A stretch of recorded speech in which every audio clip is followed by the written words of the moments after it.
해에 따라 움직이는 이동형과 달리 고정형이라는 것은 특정 해상 영역을 일관되게 관리하는 것을 의미하고 그만큼 영향력 행사가 강화되었다고 볼 수 있는 거죠.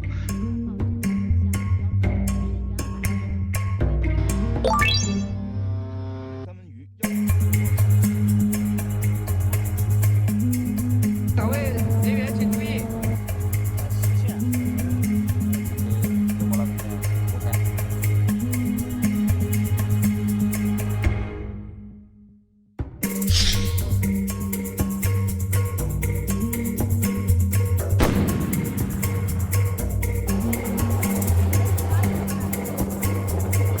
비례 조치 포함해서 실효적으로 가능한 부분들 저희가 같이 고민하고 있고 정부에서 공동 대응하겠다는 말씀드리겠습니다.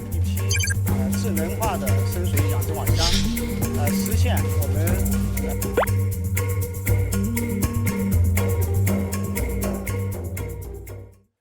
们。 중국이 서해 한복판에 수상한 구조물을 설치하고 어업시설이라고 주장하고 있습니다. 그런데 이 구조물이 매우 큰 데다가 바닥에 고정하는 형식이라서 우리나라와 해양 갈등의 불씨가 되고 있습니다. 이 남중국해에서 그랬듯이 구조물을 단초 삼아서 해당 해역을 중국의 바다라고 주장할 가능성이 있기 때문입니다. 자, 그렇다면 우리는 이걸 어떻게 막아야 할까요? 관련 내용 국가안보전략연구원 박병광 수석연구위원과 자세히 짚어보겠습니다.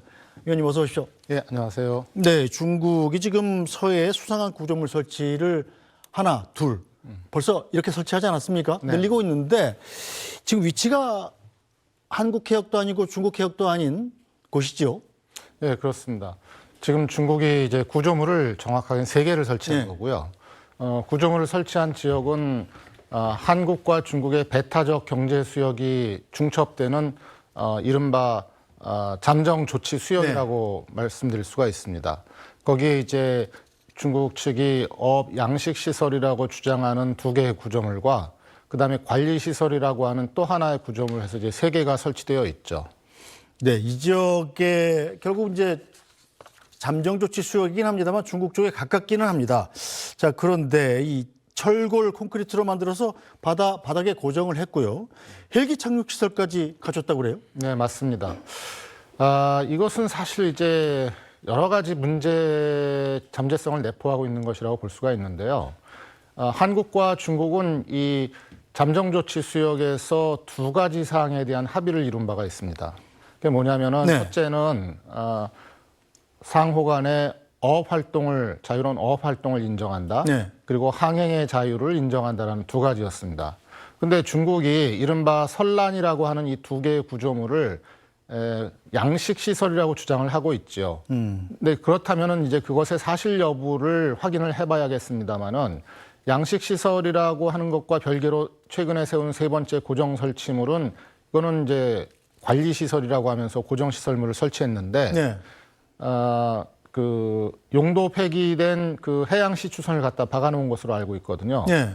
그러면은 이것은 양측의 협의사항에 위배되는 것이냐라는 심각한 논란을 제기할 수가 있어요.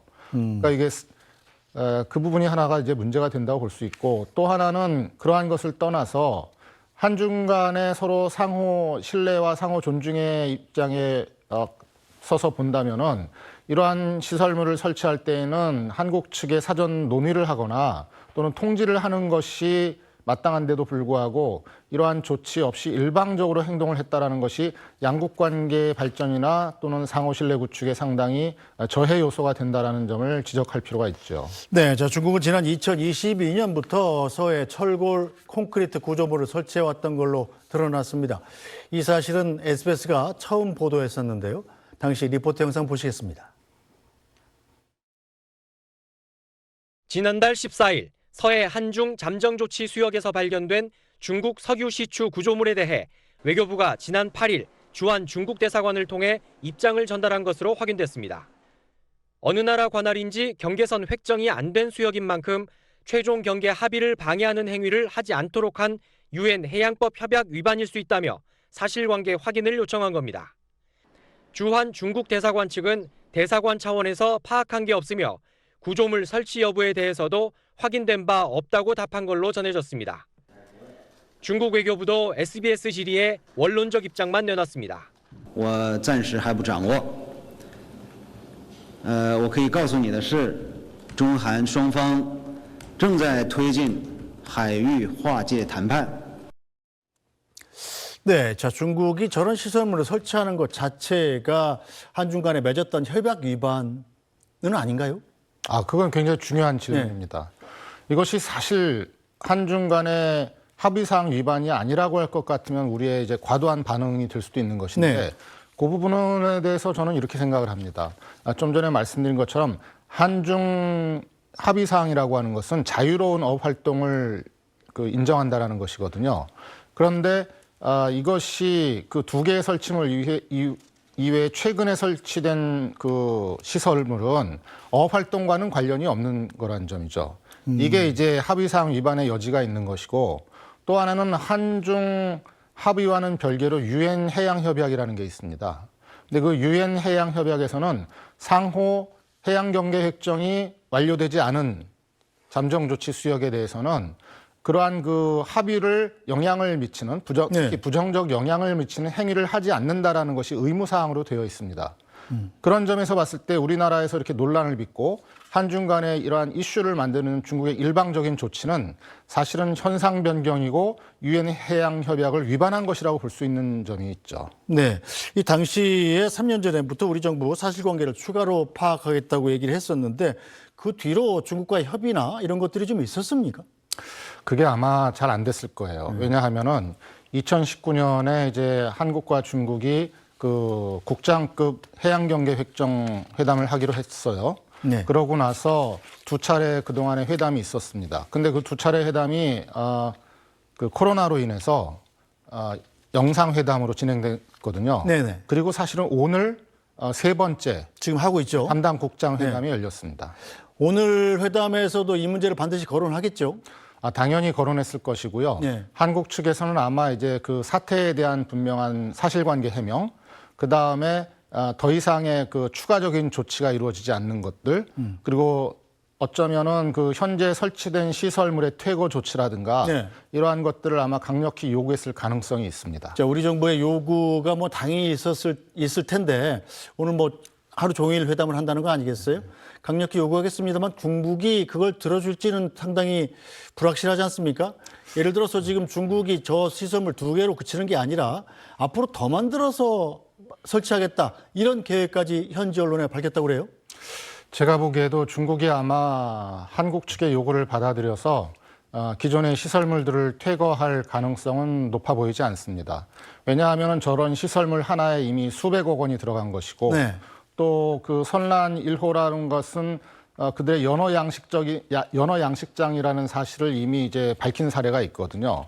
때문에 저것이 경제적 이익도 걸려 있는 것이고 하기 때문에 그것을 퇴거하는 것이 쉽지는 않을 테고 또 미루어 짐작컨대 저것이 단순히 어업시설일 뿐만 아니라 중국이 한국과의 해양경계협정에서 자신들에게 유리한 구도로 이끌어가기 위해서 저러한 시설물들을 설치한 것이라고 본다면은 그것은 경제이익을 뛰어넘는 정치적 의도가 숨어 있는 것이기 때문에 네. 아마도 퇴거할 가능성은 상당히 낮다고 보여집니다. 네, 자 중국은 이 구조물에 대해서 어업용일 뿐이라고 주장하고 있습니다.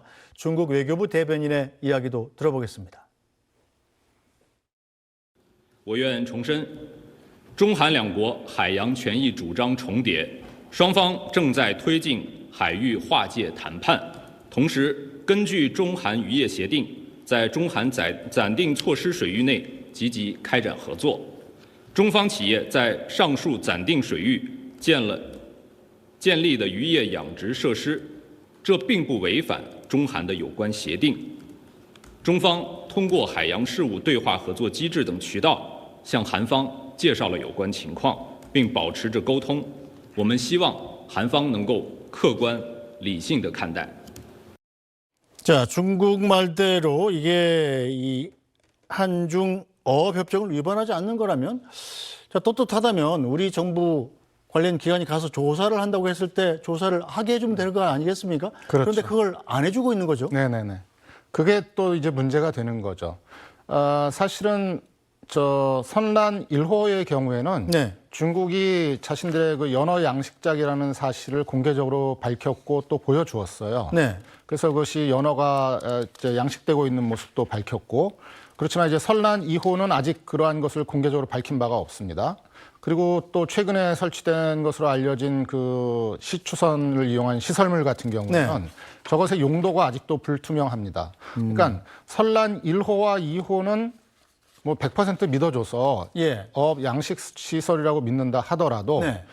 대규모 지금 세 번째로 설치된 구조물은 가로 길이가 약 100m 이르고 예. 그 안에 헬기장도 있고 또 100명 이상이 거주할 수 있거든요. 네. 그러한 거대 규모의 시설물을 설치했다라는 것은 그러면 그것은 양식 시설도 아니기 때문에 한중 합의를 위반한 것이 되는 것이고, 또 그다음에 그러한 거대한 시설물 속에 만약에 네. 중국이 이 서해상에서의 우리의 군사적 활동을 탐지하기 위한 의도가 있다면은 거기에 뭐 이런 탐측 시설이라든가 비밀 관측 시설 같은 걸 함께 설치했을 가능성도 있고, 네. 또 나아가서 본다면은 현재 한중 경계 협정이 진행되고 있고 완전히 종료되지 않은 상황에서 저러한 일방적 현상 변경 조치를 취하는 것은 굉장히 바람직하지 않은 무리한 조치들이죠. 네. 자, 그렇다면 중국이 서해에 수상한 구조물을 설치하고 우리 측 조사까지 막아선 데 대해서 정부의 입장은 무엇인지 들어보겠습니다.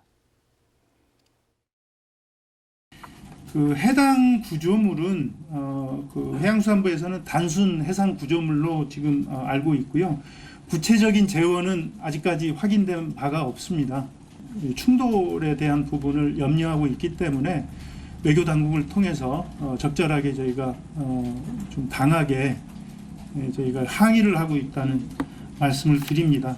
사안에 대한 중요성과 해양 영토를 지킨다는 입장에서 매우 엄중하게 보고 있습니다. 비례 조치 포함해서 실효적으로 가능한 부분들 저희가 같이 고민하고 있고 정부에서 공동 대응하겠다는 말씀드리겠습니다. 네, 우리 정부가 강력히 항의한다고는 했습니다만 중국이 과연 우리 정부의 항의를 받고 멈출지는 상당히 좀 의심스러운데, 자, 중국의 의도가 바로 이런 이상한 시설물들을 바다에다 심어놓고 그걸 통해서 여기가 우리 영해다 이렇게 주장하려는 것이다, 이런 계획들이 다 보이기 때문에 그런 거 아닙니까? 그거는 가능성이 있는 사안이죠. 왜냐하면은 국제법적으로 저런 행위를 하고 해양 영토라고 주장한다고 해서 받아들여질 가능성은 사실 굉장히 낮습니다. 네.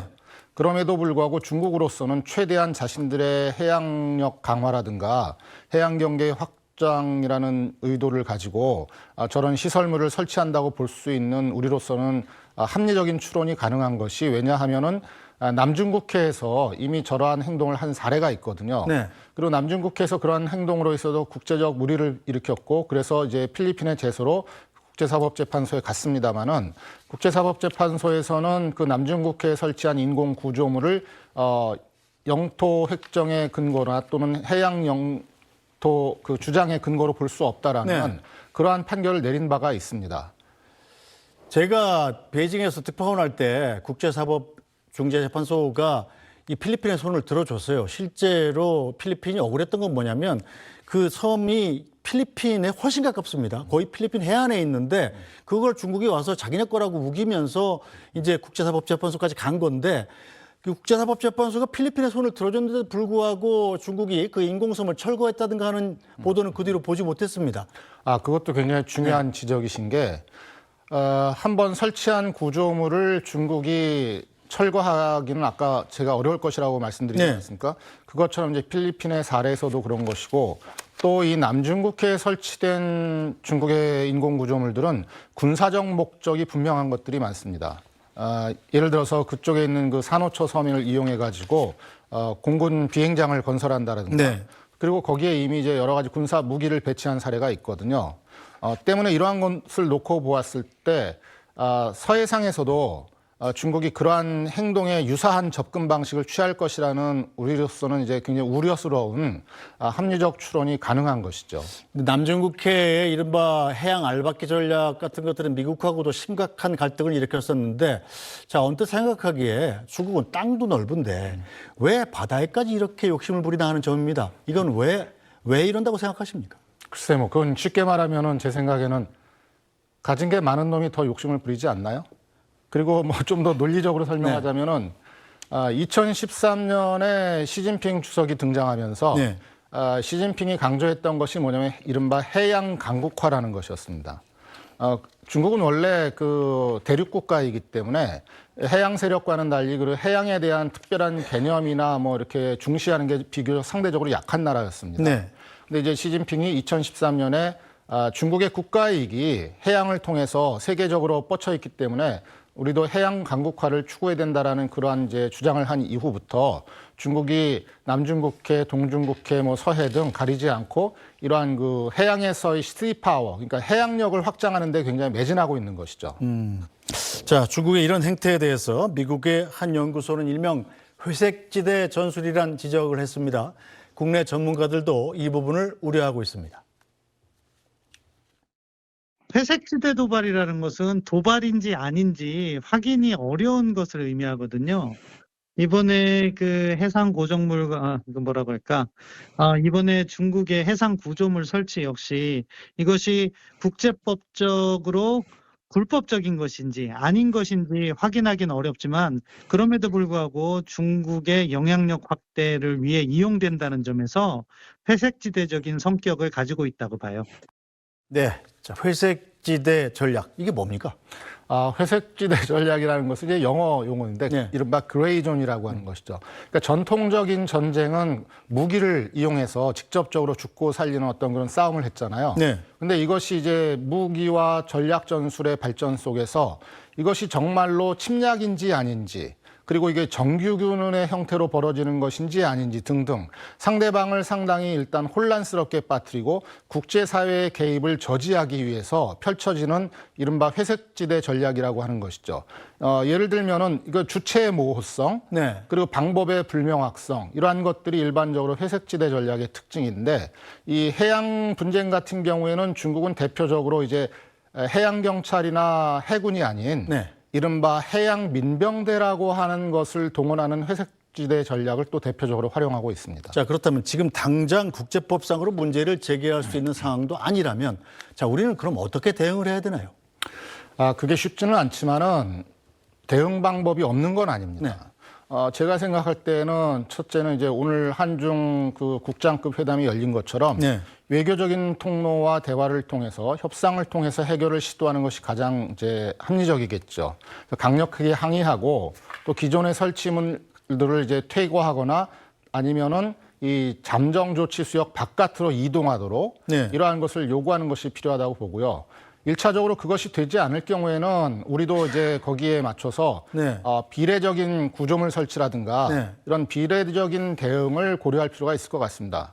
또 그것도 되지 않는다고 할 것 같으면은 중국은 사실 일방적인 현상 변경 조치들을 많이 해왔기 때문에 여러 곳에서 네. 국제사회와 연대해서 중국의 이러한 그 불법적 또는 그 비합리적 조치에 대해서 국제사회와 연대해서 비판하고 항의하는 그러한 그 조치들을 우리가 고려할 필요가 있지 않나 그런 생각을 해봅니다. 네, 실제로 우리가 잠정 조치 수역에 저렇게 비슷한 양식 시설이라고 이제 주장을 하면서 구조물을 우리가 설치한다면 중국은 어떻게 나올까요?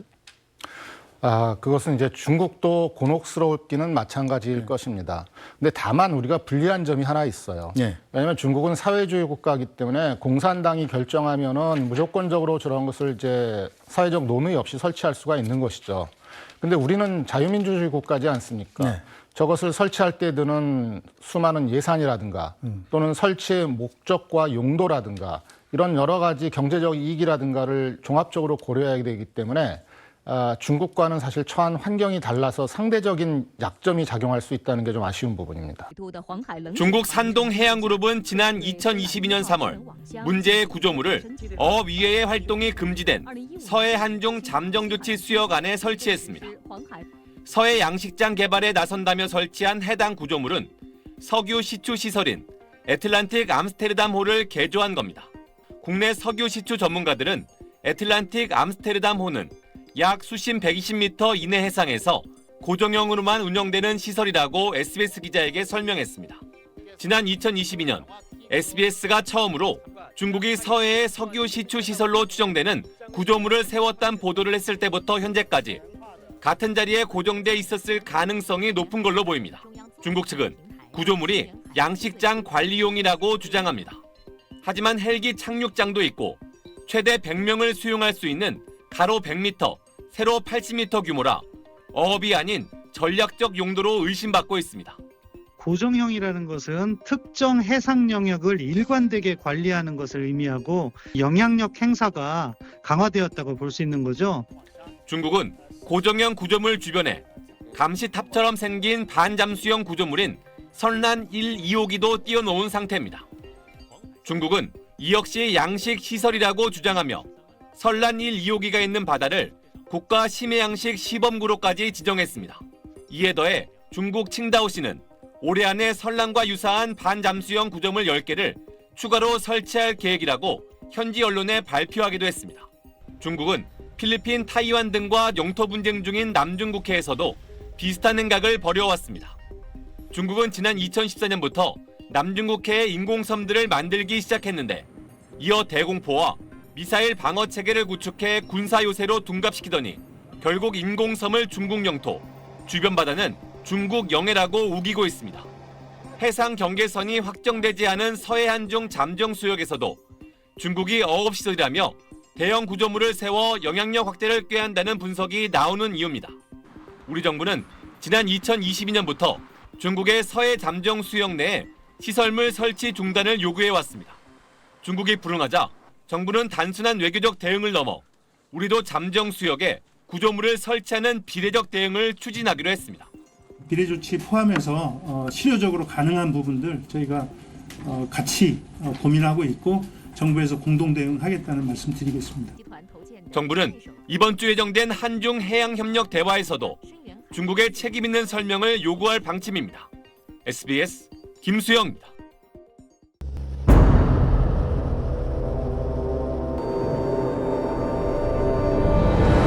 2013년부터 많은 사무소들이 있는데 최소 7개 인공섬을 건설했고 활주로를 만들고 또 레이더를 배치하고 군사 기지화하는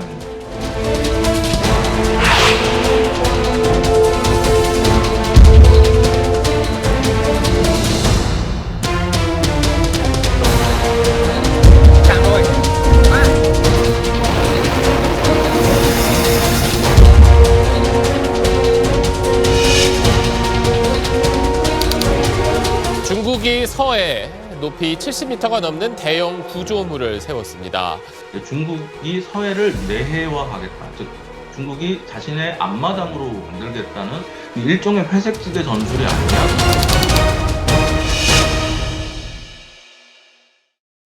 안녕하세요. 특종의 발견입니다. 중국이 서해에 수상한 구조물을 설치하고도 우리 정부가 조사를 하겠다고 하자 이를 막아선 일이 뒤늦게 알려졌습니다. 중국이 어떤 의도로 이 구조물을 설치한 건지 설명이 명확하지 않아서 여론이 들끓고 있는데요. 정영태 베이징 특파원을 연결해서 지금 상황이 어떤지 자세히 알아보겠습니다. 안녕하세요. 안녕하세요. 네, 중국이 서해 한중 잠정 조치 수역에 설치한 구조물 설란이라고 보도를 하셨는데 이게 어떤 구조물인지 처음으로 본 것 같아요. 중국에서는 황해라고 부르는데 이 황해 해상에 일종의 인공 양식장 건설 사업을 굉장히 활발하게 하고 있단 말입니다. 이 칭다오 앞바다 해상인데요. 그래서 혹시 중국이 발표한 대규모 인공 양식장을 그동안 설치한 이 구조물이 이번에 서해에서 발견됐다는 수상한 구조물이 아니냐라는 부분에 대해서 취재를 했고 거기에 대해서 중국이 만든 이 인공 구조물 설란이라고 부르는데요. 이 설란 1, 2호기가 모두 한중 잠정 조치 수역에 설치가 돼 있다. 이런 내용을 확인을 받았습니다. 중국 정부에서는 인정하고 있는 건 아니고요. 중국 측이 중국 앞바다 해상이라고만 했지 이것이 한중 잠정 조치 수역에 설치됐다는 이야기는 하지 않았거든요. 근데 우리 정부 당국이 이번에 중국이 설치한 이 설란의 설치 지점이 한중 잠정 조치 수역에 있다는 것을 확인한 겁니다. 이거를 중국이 언제 그럼 설치를 한 건가요? 네, 말씀드린 대로 이 설란 1, 2호기는 중국이 세계 최대 규모로 자랑하는 잠수식 케이지형 양식장인데요. 설란 1호기 같은 경우는 2018년에 이미 설치가 됐습니다. 설란 2호기는 중국 측 정보를 보면 지난해 5월에 조선소에서 육상에서 건조됐다는 사실이 확인이 되거든요. 네. 그리고 지난 1월에 실제로 이 설란 2호기에서 연어를 양식하는 작업을 했다라는 내용이 확인이 됩니다. 그렇기 때문에 지난해 말 정도에 설치가 되지 않았을까 추정하는 것이고요. 네. 근데 그 사이에는 이것을 우리 정부 당국이 확인을 못하고 있다가 지난 1월에 실제 설란 2호기에서도 연어를 양식했다는 중국 측 정보가 나오면서 우리 정부 당국이 설란 2호기의 위치를 확인했을 때 한중 잠정 조치 수역에 설치됐다는 부분을 확인한 겁니다. 우리 정부도 뒤늦게 알게 됐다라는 거죠. 그렇죠. 2018년에 설치된 설란 1호기는 직경이 60m에 높이가 38m 정도거든요. 근데 이 양식 가능한 이 공간이 5만 세제곱미터라고 하는데 이것만으로도 동시에 한 30만 마리의 연어를 양식할 수 있는 대형 시설이라고 합니다. 네. 근데 그 뒤에 설치된 이 설란 2호기는 이거보다 더 커져가지고 직경이 70m에 높이가 71m를 넘고요. 근데 문제는 네. 중국 당국이 이 설란 1, 2호기의 운영을 지원한다는 목적으로 그 지원을 하기 위한 부대 시설까지 같이 짓고 있는 걸로 보이거든요. 그렇기 때문에 이 시설이 점점 늘어나고 있다는 겁니다. 2022년에 한중 잠정 조치 수역에서 중국 측 석유 시추 장비가 건설됐다는 사실이 알려져서 큰 문제가 된 적이 있거든요. 이 구조물도 중국 측에서는 이거 어업을 위한 보조 시설이다 라고 해명을 했습니다, 당시에. 근데 이것 역시 이 보조 시설 역시 당시 설치됐던 설란 1호기의 그 운영을 위해서 추가 시설을 더 지은 걸로 지금은 그렇게 파악이 되고 있습니다. 한중 잠정 조치 수역. 그러니까 이 공간이기 때문에 더 큰 문제가 되는 것 같은데 이게 어떤 공간인가요?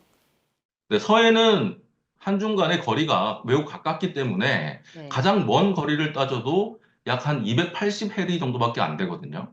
근데 한중 양국이 각각 자기 땅으로부터 200해리에 해당되는 배타적 경제 수역 EEZ를 주장하게 되면 겹칠 수밖에 없습니다. 근데 그래서 이 배타적 경제 수역 문제가 계속 해결이 되지 않고 경계선이 확정되지 않다가 2001년에 한중 어업 협정이 발효되면서 이 중간에 해당되는 지역, 겹치는 지역을 일종의 공동 관리 구역으로 삼아서 여기서는 이제 어업이나 일반적인 항행만 가능하게 하고 다른 어떤 고정 시설이나 이런 것들은 하지 못하게 하는 걸로 합의가 됐단 말입니다. 네. 그렇기 때문에 어업 시설은 설치를 할 수 있어요. 대신 고정식이 아니고 이동식이어야 됩니다. 그래서 중국 측에서 주장하는 것은 이 설란 1, 2호기가 그런 가두리 양식장에서 쓰는 어망과 기본적으로 같은 목적을 가진 물건이다. 그리고 이동식이다. 그렇기 때문에 이 어업용 시설이기 때문에 이걸 설치해도 문제가 없다고 주장하는 것이죠.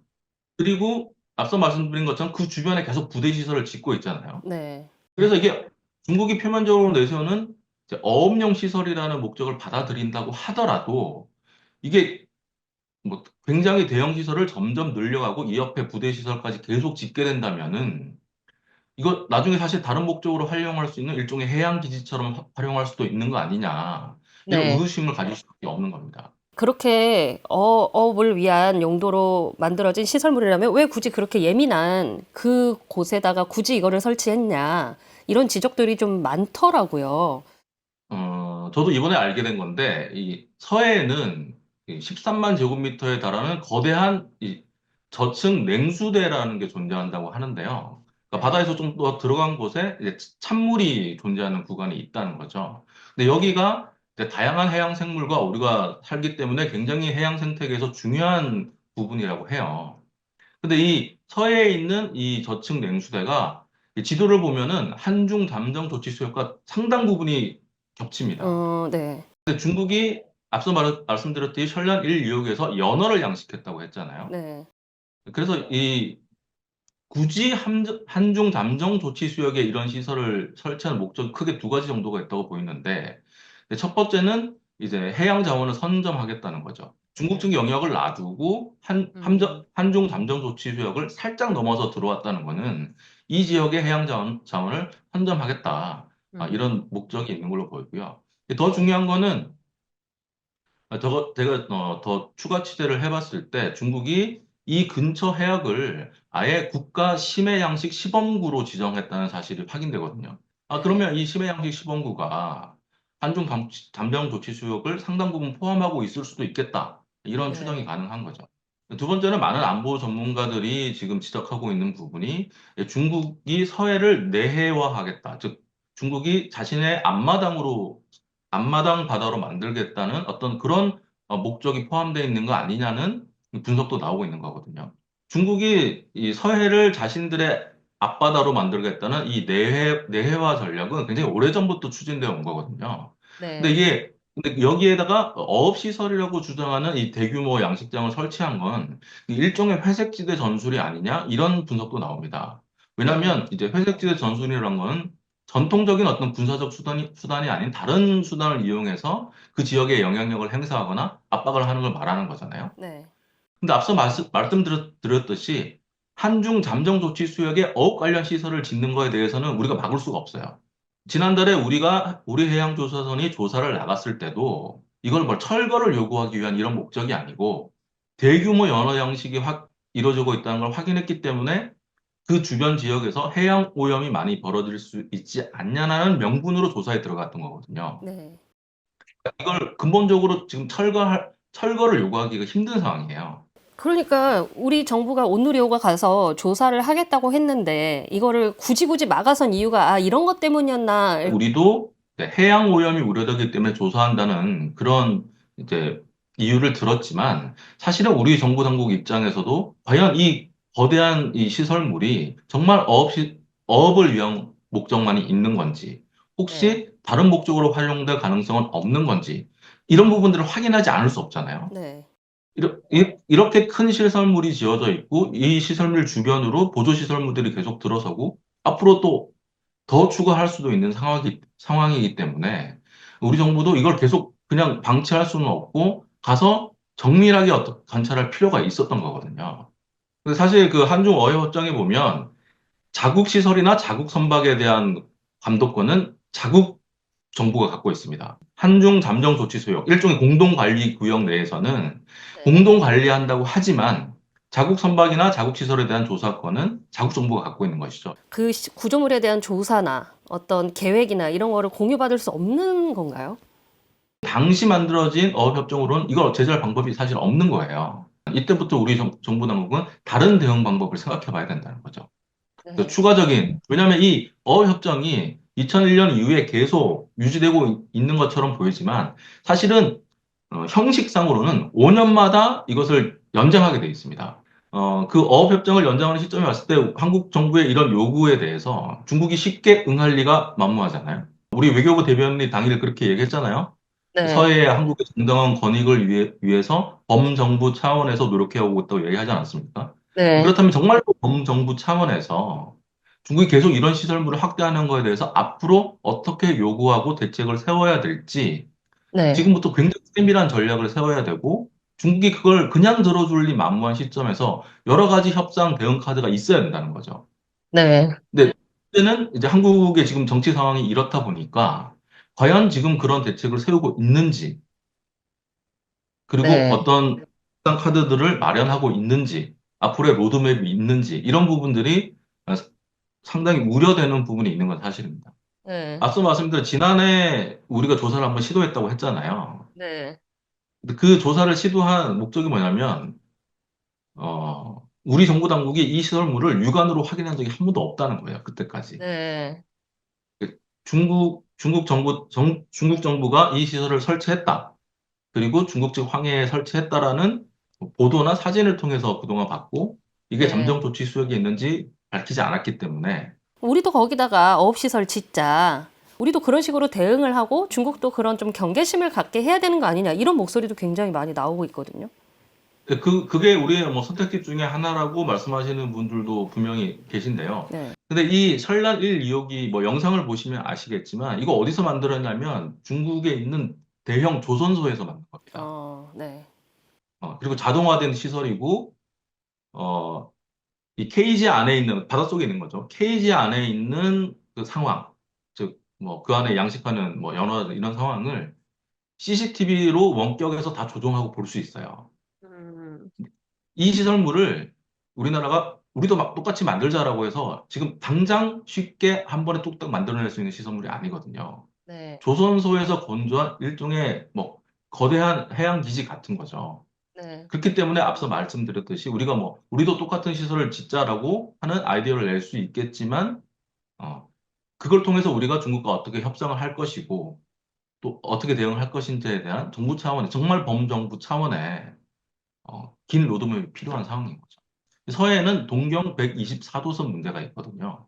서해에 있는 동경 124도선을 중심으로 여기까지가 우리 중국 해군의 작전 구역이라고 주장하고 있는 겁니다. 근데 이걸 내부적으로만 설정해 놓고 있는 것이 아니라 실제로 2013년에 한국 해군 참모총장이 중국을 방문했을 때 중국 해군 측이 한국 해군은 동경 124도선을 넘어오지 말라고 면전에서 대놓고 이야기한 적이 있을 정도예요. 그 뒤로 네. 중국 해군이 계속 이 선을 중심으로 해군 훈련을 실시하고 이 선을 넘어오는 한국 해군에 대해서는 나가라고 계속 통보해 왔다는 것이죠. 여기에 고정부표를 설치하기도 하고요. 네. 그래서 이 동경 124도선까지 중국 해군이 진출한 횟수가 2022년 같은 경우는 이미 100회를 넘었어요. 그에 반해서 우리 해군이 설정한 우리 해군의 서해 작전 구역은 동경 123도선이거든요. 동경 네. 123도선은 24도선보다 훨씬 더 서쪽으로 있습니다. 즉, 이 123도선과 124도선 사이의 이 영역은 사실상 공해고, 이 네. 대부분은 한중 잠정 조치 수역과 겹칩니다. 중국은 이것을 124도선까지 밀어서 중국의 영향력을 더 확대하려고 하고 있는 것이죠. 그렇기 때문에 이 현란 1, 2호기를 같은 대형 양식 기술을 계속 이 지역에 투입하는 게 이 서해 내외화 시도와 일정 부분 관련이 있는 게 아니냐고는 의구심을 가질 수밖에 없는 거예요. 사실 이제 중국이 이거를 어떤 연구 시설물로 만들어서 이제 영유권을 주장할 것이다. 이런 주장이 나오는 근거가 사실 남중국해에서 중국이 이제 보였던 행태를 보면 당연히 이렇게 자연스럽게 유추가 되는 부분인데, 네, 중국이 사실은 2013년부터 이 남중국해에 있는 많은 산호초들이 있는데 여기에 최소 7개의 인공섬을 건설했고 활주로를 만들고 또 레이더를 배치하고 해서 군사 기지화하는 그런 움직임을 보였고 여기에 대해서 이제 필리핀이나 베트남 같은 그 주변 나라들이 굉장히 크게 반대했잖아요. 근데 사실 2016년에 중국의 이런 인공섬 계획과 또 구단선 영유권 주장에 대해서 국제상설중재재판소가 결국은 판결을 내렸단 말이죠. 네. 중국의 영유권 주장 근거가 없다라는 결론을 내렸지만 중국은 이에 따르지 않고 있는 겁니다. 결국 이 바다라는 곳이 뭐 국제법이나 국제적인 협약 뭐 이런 것보다는 힘의 논리, 실효적 지배가 더 강하게 작동하는 곳이기 때문이거든요. 근데 중국은 전 세계 조선 산업의 50% 이상을 좀 차지하고 있는 거대 조선 강국이 돼버렸잖아요. 그리고 해군함의 숫자에서 이미 미국을 넘어섰다고 평가가 되고요.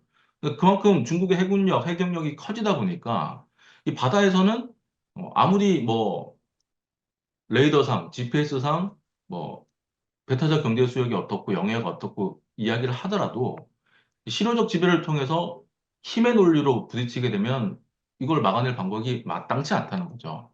그러니까 중국이 그렇게 인공섬 처음에 만들 때만 해도 아무도 몰랐잖아요. 이게 그런 큰 계획이 있을 거라고는. 최근에 어떤 계획까지 나왔냐면 중국이 남중국해 심해 기지를 건설하겠다는 계획까지 내놨거든요. 즉 아주 바다 밑에 일종의 우주정거장처럼 바다 우주정거장 같은 기지를 건설해서 거기에 뭐 잠수정이 정박할 수도 있고 심지어 거기에 중국 입장으로는 뭐 연구원이라고 표현합니다. 해양 환경을 연구하기 위한 인원들까지 거기 한 달 이상 상주하면서 해양 환경 관찰하겠다고 하는데 이런 심해 기지는 그야말로 뭐 해양 연구 관찰을 위한 시설이기도 하면서 영유권과 실효적 지배력을 확대하기 위한 기지가 될 수도 있는 거잖아요. 결국은 중국의 전략이라는 것은 남중국해에서 인공섬뿐만 아니라 심해 기지까지 만들어서 바다의 상층부터 하층까지 모두 지배력을 확대하겠다. 이런 식으로까지 지금 확대되고 있는 겁니다. 어떻게 보면 더 큰 해양 안보 전략이 관련돼 있는 거거든요. 사실 대륙 국가인 중국이 해양 국가인 미국의 패권을 넘어서기 위해서는 이제 해양력의 강화와 태평양 진출이 필수적이라고 보고 있잖아요. 사실 최소한 미국과 태평양을 반반씩은 나눠 갖겠다는 게 중국의 전략인데 그걸 위해서 중국이 설정한 기본적인 개념이 도련선이라는 겁니다. 근데 문제는 뭐냐면 이 제1도련선을 보면 이 가장 기본선이죠. 제1도련선이 바로 서해, 그리고 동중국해, 타이완 해협, 그리고 남중국해까지 이어진다는 겁니다. 이 제1도련선 우리의 서해와 일본과 분쟁을 빚고 있는 동중국해, 그리고 미국과 항상 부딪히는 타이완 해협, 그리고 마지막에는 남중국해까지 다 이 제1도련선 안에 들어가 있거든요. 그러니까 중국의 이 대전략에서는 이 서해부터 남중국해까지 이어지는 쭉 이 해양 경계선을 다 자기 영역 안으로 갖고 오겠다는 큰 대전략이 있는 겁니다. 생각보다 이 서해로 저희가 이제 관심을 다시 받기는 시작했지만 이 중국의 해상 패권을 향한 이제 야욕과 뭐 또 그걸 두고 볼 수 없는 이제 미국의 경쟁이 앞으로 더 치열해질 것 같은데요. 중국의 생각은 뭐냐면 미국이 이 세계 1위의 초강대국이 된 배경에는 결국은 이 전 세계 바다에 대한 통제권을 가지고 있기 때문이라고 생각하거든요. 그래서 중국 입장에서는 이 미국 패권을 넘어서기 위해서는 중국이 미국을 넘어서기 위해서는 미국이 갖고 있는 해양 지배권 이거를 약화시키거나 가져오지 못하면 중국이 미국을 절대로 넘어설 수 없다는 것이 중국의 생각이에요. 그렇기 때문에 앞서 말씀드린 서해나 동중국해, 타이완 해협, 그리고 남중국해 같은 이런 제1도련선 안에서의 중국의 영향력을 확대하는 것이 제1급선무라고 생각하는 거죠. 그렇기 때문에 지금 서해와 동중국해, 남중국해에서 벌어지는 일들이 각각 떨어져 있는 곳에서 발생하는 별개의 일처럼 보이지만 사실 중국의 입장에서 중국의 위치에서 시각을 갖고 보게 되면 다 연결되어 있는 일종의 일이라고도 할 수 있을 것 같다는 거죠. 네, 오늘 말씀 잘 들었습니다. 감사합니다. 감사합니다. 중국이 대형 심해 양식장으로 건조한 구조물 셜란입니다. 직경 70m, 높이 71m 이상으로 양식 가능한 공간이 9만 세제곱미터에 달해 세계 최대 양식장으로 불립니다.